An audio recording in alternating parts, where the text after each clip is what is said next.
नमस्कार, मैं रचना शर्मा चढ़ती कला टाइम टीवी देख रहे सभी दर्शकों का स्वागत करती हूं। आप देख रहे हैं उत्तर प्रदेश के विशेष समाचार। उत्तर प्रदेश की योगी सरकार ने आज सोमवार को 1.5 करोड़ श्रमिकों को 1000 रुपए की राशि उनके खाते में भेजने का काम किया। प्रदेश में कुल पंजीकृत कामगारों की संख्या 5,90,08,745 है। इनमें से ई श्रम पोर्टल पर पंजीकृत असंगठित कामगारों की संख्या 3,81,60,725 और BOCW बोर्ड के अंतर्गत कुल पंजीकृत कामगारों की संख्या 1,27,48,020 है। इनमें से पहले चरण में 1.5 करोड़ कामगारों के खाते में भरण पोषण भत्ता भेजा जा रहा है। मुख्यमंत्री योगी आदित्यनाथ ने पहले भी श्रमिकों, स्ट्रीट वेंडरों, रिक्शा चालकों, कुलियों, पल्लेदारों आदि को भरण पोषण भत्ता ऑनलाइन उपलब्ध कराया है। सीएम योगी ने उत्तर प्रदेश को देश का पहला राज्य बनाने का काम किया, जिसके बाद कई राज्यों ने भी योगी सरकार की व्यवस्था को लागू किया। मुख्यमंत्री योगी आदित्यनाथ ने आज सोमवार को प्रदेश के 1.5 करोड़ कामगारों को भरण पोषण भत्ता राशि देने का शुभारंभ किया। सीएम योगी ने श्रमिकों को भरण पोषण भत्ता देकर देश में प्रदेश को पहले पायदान पर बैठाने का काम किया। आज का दिन अत्यंत महत्वपूर्ण है और महत्वपूर्ण इसलिए क्योंकि पहली बार श्रमिकों के बारे में चिंता करने वाली सरकार है। चाहे वह केंद्र में मोदी जी के नेतृत्व की सरकार हो या प्रदेश की सरकार, निरंतर आपके हितों को संरक्षण देने के लिए पूरी प्रतिबद्धता के साथ कार्य कर रही है।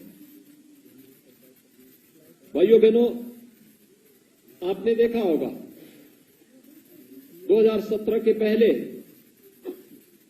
श्रमिक शोषण का शिकार होता था, शासन की किसी भी योजना का लाभ नहीं पाता था, न उसके पास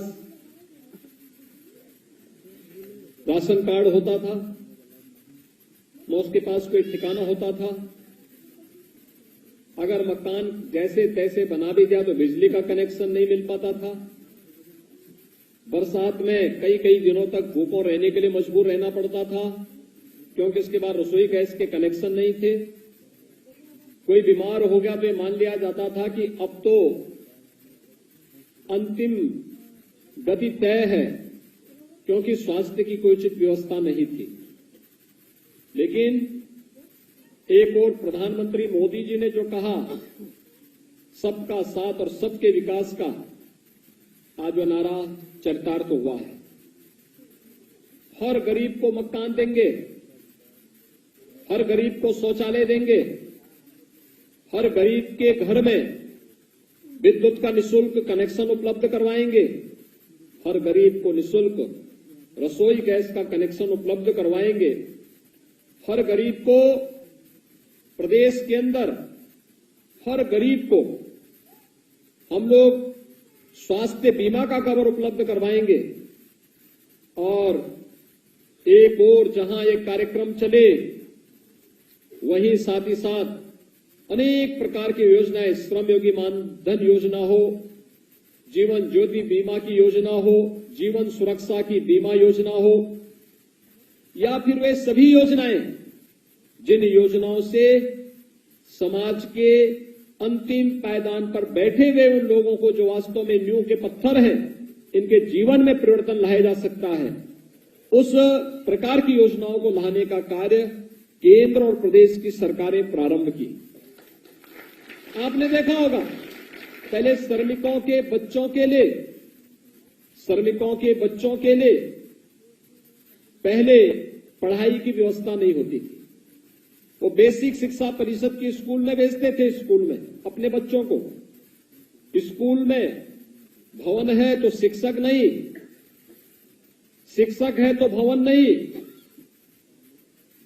और अगर दोनों है भी तो पेयजल की व्यवस्था नहीं, टॉयलेट की व्यवस्था नहीं, मिड डे मील नहीं मिल पाता था, बच्चों के लिए यूनिफॉर्म नहीं मिल पाता था।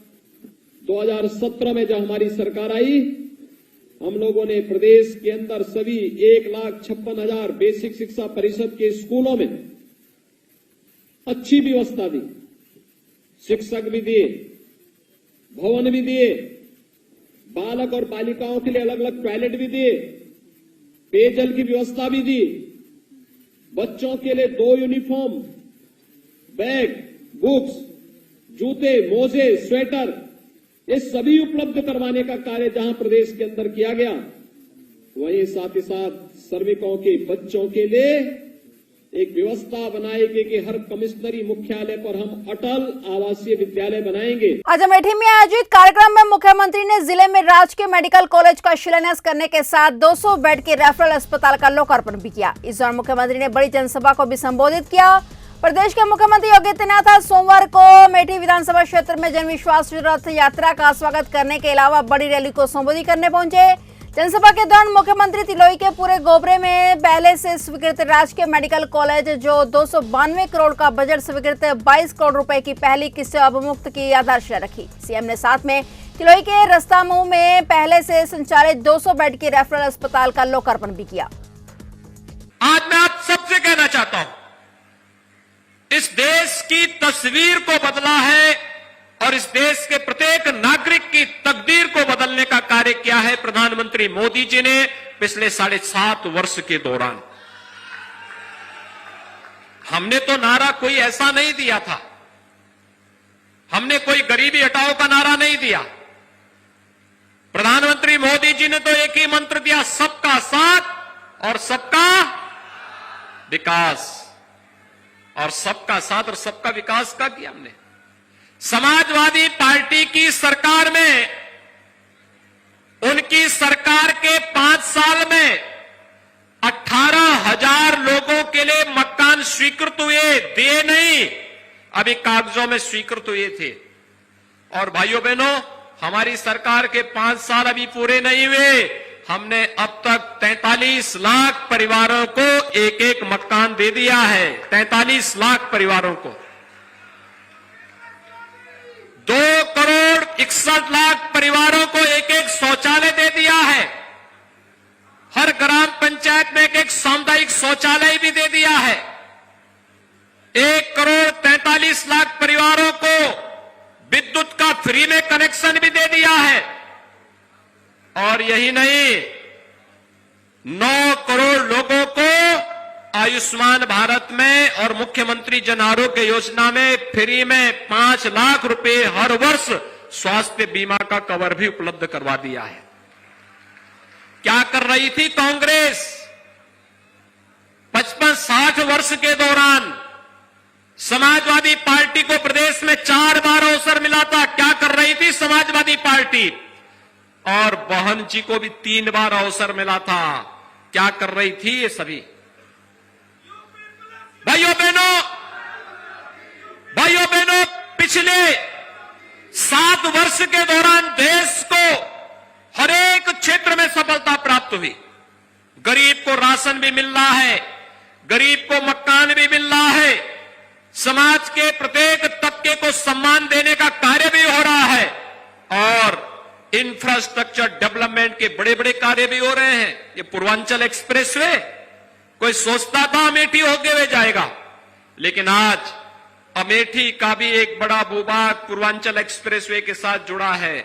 और भाइयों बहनों, ये केवल एक्सप्रेसवे नहीं है, अभी तो इसमें औद्योगिक क्लस्टर बनने हैं। अमेठी के लोगों को यहीं पर उसके किनारे नौकरी और रोजगार भी उपलब्ध करवाने की कार्रवाई होने जा रही है। आज तो ये हकीकत है, इतने कम समय में एक्सप्रेसवे का बन जाना। अब एक्सप्रेसवे कोई इसको तो छुपा नहीं सकता, लेकिन हम लोगों ने बना के तैयार किया है। आज तो मेडिकल कॉलेजेस की एक श्रृंखला 1947 से लेकर 2017 के बीच 70 वर्षों में प्रदेश में केवल 12 मेडिकल कॉलेज बने थे। अगर मैं 1947 के पहले भी जोड़ दूं तो कुल 17 मेडिकल कॉलेज बने थे प्रदेश में। और भाइयों बहनों, आज हम लोग प्रदेश में 35 नए मेडिकल कॉलेज बना रहे हैं। 4.5 वर्ष में 35 नए मेडिकल कॉलेज, जिसमें अमेठी का भी एक मेडिकल कॉलेज है। देश भर में कोरोना वायरस के संक्रमण ने फिर से रफ्तार पकड़ी है, जिससे कोरोना के नए मामलों में वृद्धि दर्ज हो रही है। और कोरोना की तीसरी लहर के खतरे के बीच उत्तर प्रदेश समेत पूरे देश में आज 3 जनवरी से किशोरों के लिए टीकाकरण अभियान की भी शुरुआत हो गई है। इस दौरान उत्तर प्रदेश के मुख्यमंत्री योगी आदित्यनाथ ने लखनऊ में किशोरों के वैक्सीनेशन के शुभारंभ अभियान व जिला अस्पताल का निरीक्षण किया। मुख्यमंत्री योगी आदित्यनाथ ने लखनऊ में सिविल अस्पताल का दौरा किया। इस दौरान सीएम योगी आदित्यनाथ ने बताया कि आज से प्रदेश में 2150 बूथों पर किशोरों का टीकाकरण प्रारंभ हुआ है। राजधानी लखनऊ में 39 ऐसे सेंटर बनाए गए हैं जहां 15 से 18 वर्ष के किशोरों को वैक्सीन दी जा रही है। प्रदेश में 18 वर्ष से ऊपर के आयु वर्ग के अंतर्गत अब तक 20 करोड़ 25 लाख से अधिक वैक्सीन की डोज प्रदेशवासियों को दी जा चुकी है। इनमें 12 करोड़ 84 लाख 94,516 पहली डोज व 7 करोड़ 40 लाख 93,819 लोग दोनों डोज ले चुके हैं। और इस दौरान सीएम ने कहा कि यह सच है कि ओमिक्रॉन तीव्र संक्रमण है, लेकिन यह भी सच है कि दूसरी लहर की तुलना में काफी कमजोर भी है। सीएम ने कहा कि घबराएं नहीं, सतर्कता व सावधानी बरतें। आज 15 से 18 वर्ष तक के बच्चों के लिए भी वैक्सीनेशन का एक अभियान प्रारंभ हुआ है। रजिस्ट्रेशन की कार्रवाई इसमें 1 जनवरी से ही प्रारंभ हो चुका था। प्रदेश में 15 से 18 वर्ष के बच्चों की कुल संख्या जो लक्षित है वह 1 करोड़ 40 लाख के आसपास है, जिन्हें यहां पर एक समय सीमा के अंदर टीकाकरण से आच्छादित करना है। कोवैक्सीन उन्हें देने के लिए सजेस्ट किया गया है और उसके लिए आज से प्रदेश के अंदर 2150 बूथों पर वैक्सीनेशन की कार्रवाई प्रारंभ हुई है। अकेले राजधानी लखनऊ में 39 ऐसे सेंटर बनाए गए हैं जहां पर 15 से 18 वर्ष के बच्चों को ये वैक्सीन दी जा रही है। अगर हम प्रदेश के अंदर 18 से ऊपर आयु के वर्ग को दी गई वैक्सीन की बात करें तो उत्तर प्रदेश ने इसमें 20 करोड़ 25 लाख से अधिक लोगों को अब तक प्रदेश में वैक्सीन के डोजेस दिए हैं, जिनमें से 12 करोड़ 84 लाख 94,516 फर्स्ट डोज लिए हैं। 7 करोड़ 40 लाख 93,819 लोगों ने दोनों डोजेस ले लिए हैं। थर्ड वेव की जो बात की जा रही है और इसमें जो आशंका व्यक्त की गई है कि ओमिक्रॉन जो एक नया वेरिएंट कोविड का आया है, यह थर्ड वेव का कारण बनेगा। ये सच है कि ओमिक्रॉन तीव्र संक्रमण है, लेकिन यह भी सच है कि सेकेंड वेव की तुलना में ओमिक्रॉन जो वेरिएंट आया है कोविड-19 का, ये काफी कमजोर है। एक सामान्य आज मुख्यमंत्री योगी आदित्यनाथ ने पूर्व राज्यपाल माननीय श्री राम नाईक जी के जीवन पर आधारित पुस्तक कर्मयोद्धा राम नाईक तथा हृदय नारायण दीक्षित रचनावली एवं विधानमंडल पुस्तकालय द्वारा प्रकाशित अन्य पुस्तकों का विमोचन किया। मुख्यमंत्री योगी आदित्यनाथ द्वारा आज सोमवार 3 जनवरी को लोक भवन में आयोजित समारोह में कर्मयोद्धा राम नाईक पुस्तक का विमोचन किया गया और इसी समारोह में विधानसभा अध्यक्ष हृदय नारायण दीक्षित के समस्त साहित्यकार तथा अन्य पुस्तकों का भी विमोचन किया गया। बता दें कि समारोह के लिए विशेष रूप से लखनऊ आए पूर्व राज्यपाल राम नाईक बुधवार 4 जनवरी को पत्रकारों से वार्तालाप करेंगे। आज के इस कार्यक्रम में उपस्थित सभी साहित्य के प्रेमी और उपस्थित भाइयों बहनों, आज का कार्यक्रम अत्यंत महत्वपूर्ण है।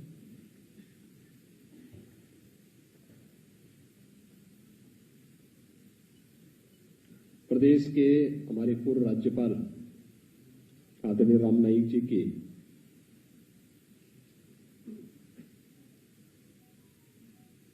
आत्मकथा चरैवेति चरैवेति के जो विभिन्न संस्करण निकले हैं, उन संस्करणों पर आधारित कर्मयोद्धा राम नाईक पुस्तक का यहां पर अभी विमोचन हुआ है। चरैवेति चरैवेति पुस्तक लगभग 11 भाषाओं में आ चुकी है और जिसने भी उस पुस्तक को देखा है वह सार्वजनिक जीवन में हो, पारिवारिक जीवन में हो या जीवन के किसी भी क्षेत्र में कार्य करता है, कैसे जीवन को सकारात्मक ऊर्जा के साथ आगे बढ़ाना चाहिए, उन सब के एक सार्थक प्रयास पुंज है चरैवेति चरैवेति। और यही कारण रहा है कि अलग अलग भाषाओं के अलग अलग संस्करण चरैवेति चरैवेति के निकले हैं। आज इस पुस्तक कर्मयोद्धा राम नाईक का विमोचन का कार्यक्रम यहां पर इस लोक भवन में संपन्न हुआ है। मैं इसके लिए प्रदेश के अपने पूर्व राज्यपाल माननीय श्री राम नाईक जी का हृदय से अभिनंदन करता हूं, उत्तर प्रदेश वासियों की ओर से उनका स्वागत करता हूं। कर्मयोद्धा राम नाईक के रूप में आज भी उनकी जो जीवंतता है और जिस सक्रियता के साथ वह अभी भी न केवल उत्तर प्रदेश बल्कि समाज जीवन के प्रत्येक पहलू पर गहरी पेट रखते हैं, मैं ईश्वर से ही प्रार्थना करता हूं वे स्वस्थ रहें, दीर्घजीवी हों और उनका मार्गदर्शन इसी प्रकार से प्राप्त होता रहे, ये मेरी कामना है। इसके साथ ही यहां पर अब अभी हम लोगों ने उत्तर प्रदेश विधानसभा के प्रकाशन की ओर से तमाम अन्य पुस्तकों, जिसमें विधानसभा के हमारे माननीय अध्यक्ष और वरिष्ठ साहित्यकार श्री हृदय नारायण दीक्षित जी की हृदय नारायण दीक्षित रचनावली को हम लोगों ने यहां पर देखा है, उसका भी यहां पर विमोचन का कार्यक्रम संपन्न हुआ है। न केवल वैदिक वांग्मय पर बल्कि समसामयिक विषयों पर भी जो बेबाक टिप्पणी माननीय हृदय नारायण दीक्षित जी ने समय समय पर की है और देश काल और परिस्थिति के अनुरूप अपने साहित्य को समाज के अनुकूल और युग के अनुकूल बनाने का कार्य किया है। प्रदेश के मुख्यमंत्री योगी आदित्यनाथ ने सोमवार को लखनऊ में आंगनवाड़ी कार्यकर्त्री व सहायिका सम्मेलन तथा 754 आंगनवाड़ी केंद्रों का लोकार्पण और शिलान्यास किया। इस दौरान सीएम मानदेय बढ़ाने के साथ ही चुनावी माहौल में नया रंग जमाते हुए मानदेय में बढ़ोतरी की सौगात देने जा रहे हैं। इस अवसर पर 169 आंगनवाड़ी केंद्रों का लोकार्पण किया गया। वहीं सीएम योगी ने कहा कि 2017 के पहले यह कहा जाता था कि आंगनवाड़ी कार्यकर्तियां कुछ नहीं करती हैं। पिछली सरकारों ने अपनी नाकामी का ठीकरा आप सब पर फोड़ा था, मगर आज कोरोना काल में आप सब ने अपनी क्षमता का परिचय दिया है। उन्होंने कहा कि कोरोना काल में संक्रमण को रोकने में आप सब ने बेहतरीन भूमिका निभाई है। 40 लाख प्रवासियों की जांच आदि के कार्य में आप सब ने अहम भूमिका अदा की थी। इस अवसर पर कैबिनेट मंत्री स्वाति सिंह ने कहा कि आंगनवाड़ी कार्यकर्तियों ने कोविड काल में अपनी जान को जोखिम में डालते हुए कोरोना मरीजों की सेवा की। उन्होंने दावा किया कि आंगनवाड़ी के सशक्त होने से गांव की महिला और बच्चों को सशक्त करने में मदद मिलेगी। उन्होंने ये भी कहा कि आज जिस तरह से आंगनवाड़ी केंद्रों को सशक्त किया जा रहा है, उसी तरह वे मुख्यमंत्री योगी आदित्यनाथ को भी सशक्त बनाएं। आज के इस आंगनवाड़ी कार्यकर्त्री एवं सहायिका सम्मेलन में मैं आप सब का हृदय से स्वागत करता हूं। स्वागत मैं आप सबका इस बात को लेकर करता हूं कि जिस आंगनवाड़ी को और आंगनवाड़ी कार्यकर्ती और सहायिका को 2017 के पहले ये माना जाता था कि ये लोग कुछ नहीं करते। जिन्होंने शासन की अपेक्षा के अनुरूप आपकी सेवाओं को बेहतर तरीके से लागू करने में अपनी विफलता का ठिकरा आप सबके ऊपर फोड़ने का कार्य किया, आज वही आंगनबाड़ी कार्यकर्त्री अपनी कार्य कुशलता और उत्तर प्रदेश को एक स्वस्थ और समृद्ध उत्तर प्रदेश बनाने में अपना योगदान दे रहे हैं। तो सबसे पहले तो इस बात के लिए मैं आप सबका हृदय से अभिनंदन करता हूं। दूसरा, कोरोना कालखंड के दौरान आप सबने बेहतरीन प्रदर्शन करने का कार्य। ताजा मामला बाराबंकी जिले के नगर कोतवाली क्षेत्र का है, जहां एक महिला ने बीजेपी नेता और एक प्रॉपर्टी डीलर पर प्लॉट दिखाने के नाम पर बलात्कार करने की कोशिश और मारपीट का आरोप लगाया है। महिला का कहना है कि जब बीजेपी नेता ही सरकार की मंशा पर पानी फेर रहे हैं तो ऐसे में महिला अपराध कैसे कम हो रहा, यह है एक बड़ा सवाल है। सिटी का कहना है कि महिला की शिकायत पर रिपोर्ट दर्ज कर ली गई है और मामले की जांच की जा रही है। वही रिपोर्ट दर्ज होने के बाद आरोपी बीजेपी नेता और प्रॉपर्टी डीलर फरार बताया जा रहा है। सर, मेरा वो जमीन देखने डेट वेट कुछ बात करनी थी पानी टंकी पे जी। इसी चलते वहाँ हमको बाबू ने फ़ोन करके बुलाया था, पता नहीं कैसे नंबर पर आ गया था मेरा जी। तो बोला कि जो है पुल्लू भाई आए हैं, तुमको रेट की बात जो करनी है आके कर लो जी। तो हमने कहा हाँ ठीक है कर लेंगे, मगर जो है हम जमीन देख चुके हैं, बस रेट नहीं पता है हमको। जी जी। तो उसने कहा ठीक है आओ यहाँ पे बात कर लो, पुल्लू भाई आ चुके हैं। जी। तो हमने घर पे बताया कि अम्मा ऐसी ऐसी बात है, हम थोड़ा जा रहे हैं, बाबू ने बुलाया है, उसने कहा है कि उल्लू लोग आए हैं, तुमको रेट की जो बात करनी है आके कर लो जी। तो वहाँ पे जो है बाबू ने हमको जब बुलाया तो वहाँ पे जब पहुँचे थे तो उसने बहुत मतलब बदतमीजी से हमारे साथ बिहेव किया और हमको काफ़ी मारा भी था और जो है बहुत ज़बरदस्ती मेरे साथ कर रहा था, हमसे बोल रहा था कि तुम ऐसा करो जी मेरे साथ, तुम्हें जो है रजिस्ट्री फ्री करवा दूंगा और एक मतलब थोड़ा सा ज़मीन तुम्हें सस्ते में दिला देंगे जी। और जो है किसी को पता ये ज़मीन किस जगह पे है?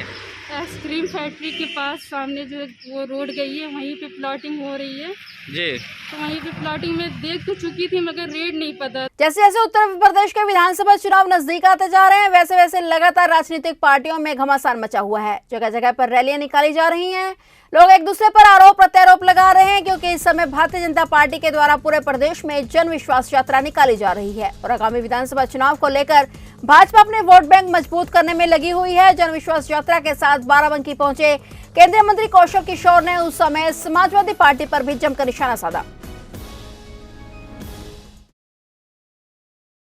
यूपी के हमीरपुर जिले में विधानसभा चुनाव में खपाने के लिए घर पर पुलिस ने छापेमारी की तो वहां पर भारी मात्रा में मिलावटी 300 लीटर से अधिक शराब और 5 कुंतल लहन का जखीरा मिला है। पुलिस ने मौके से शराब बनाते एक आरोपी महिला को गिरफ्तार कर नकली शराब और शराब बनाने के मटेरियल से भरे ड्रमों को कब्जे में लेकर आरोपी को जेल भेज दिया है। पुलिस अधीक्षक हमीरपुर द्वारा आगामी विधानसभा चुनाव को दृष्टिगत रखते हुए अवैध शराब के निष्कर्षण, परिवहन व विक्रय के संबंध में चलाए जा रहे अभियान के अंतर्गत थाना कोतवाली सदर पुलिस द्वारा ग्राम बड़ा गांव में दबिश दी गई, जहां पर 300 लीटर अवैध शराब व शराब बनाने के उपकरण बरामद किए गए हैं। साथ ही 5 कुंटल लहन को नष्ट किया गया है। मौके पर शराब का निर्माण कर रही फूलमती पत्नी चरण सिंह को हिरासत में लेकर मुकदमा पंजीकृत आवश्यक विधिक कार्रवाई की जा रही है। मिर्जापुर जिले के देहात कोतवाली थाना क्षेत्र अंतर्गत एक अनियंत्रित बोलेरो चालक ने कई वाहनों में धक्का मारने के साथ ही कई लोगों को जख्मी कर दिया। इससे भगदड़ की स्थिति मच गई थी। वहीं पीछा कर रही राहगीरों और स्थानीय नागरिकों ने बोलेरो को चालक समेत पुलिस को सौंप दिया है। जानकारी के अनुसार पडड़ी थाना क्षेत्र के बरपुरा गांव निवासी पिंटू कुमार अपनी पत्नी के साथ बाइक से मिर्जापुर से घर लौट रहे थे। जैसे ही आमघाट रेलवे फाटक के समीप पहुंचे कि नियंत्रित तेज रफ्तार बोलेरो ने उन्हें धक्का मार दिया, जिससे उनकी पत्नी घायल होकर बाइक बाइक समेत नीचे गिर गई। धक्का मारने के बाद बोलेरो चालक तेज रफ्तार से मोहकुचवा की तरफ भागने लगा था और जहां चौराहे पर भी उसने कई लोगों सहित कई बाइक इत्यादि में धक्का मार दिया, जिससे भगदड़ की स्थिति मच गई। थाना जानकारी पर पुलिस ने भी पीछा कर नागरिकों की मदद से अनियंत्रित बोलेरो चालक को वाहन समेत कब्जे में ले लिया और घायल को जिला अस्पताल भिजवाया है। सर, हम लोग मिर्जापुर से निकले थे और भरपुरा के लिए जा रहे थे, जिसमें बीच में फटका पड़ा। फटका हम लोग रुके थे, रेलवे क्रॉसिंग था और वहाँ पे जी आम घाट फटका, उस तरफ हम लोग जा रहे थे। बाएं साइड रेलवे क्रॉसिंग होने लगे, हम लोग रुक गए, फटका बंद था, जबकि हम लोग बाएं साइड खड़े थे। उसके बाद इधर से बोलेरो वाला इतना तेज़ गति से गया, सुनने मिला कि 3-4 लोगों को उसकी डेंट करके हुए भाग रहा था। पुलिस वाले भी सर उसके पीछा किए थे और इतना तेज़ गति से गया, ब्रेक मारते मारते उसके बाद उस जात के फटका मारा और हमारी गाड़ी में भी चोट ले आई। जो आई हमारी बीबी की चोट खास तौर से जो भी आई है, अभी तक हम बता नहीं सकते कितना आई है कितना नहीं। अभी क्या हालात है आपकी पत्नी का? अभी तो बोल रही हैं। दवा चालू है? जी, दवा चालू है। गाड़ी हिरासत में है पुलिस? जी। नंबर याद है क्या? हाँ, गाड़ी के नंबर याद नहीं, फ़ोटो उसका खींचे हुए हैं। प्रशासन के पास हमारी भी गाड़ी है और वो भी गाड़ी है। और भी वहाँ कोई जख्मी हुआ है? हम बता नहीं सकते, बीबी को अपने को लेकर हम भागे हैं और किसी को हम बता नहीं सकते हैं। फिलहाल उत्तर प्रदेश के विशेष समाचारों में इतना ही। तब तक के लिए देखते रहिए चढ़ती कला टाइम टीवी और मुझे दीजिए इजाजत। धन्यवाद।